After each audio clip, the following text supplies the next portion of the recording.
Dinuguang manok. Yan. Luto na ang dinugaang manok. Ariho ay laman loob at saka balat ng manok.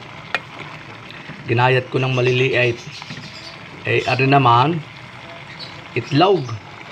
Itlog ng manok. Ariho'y native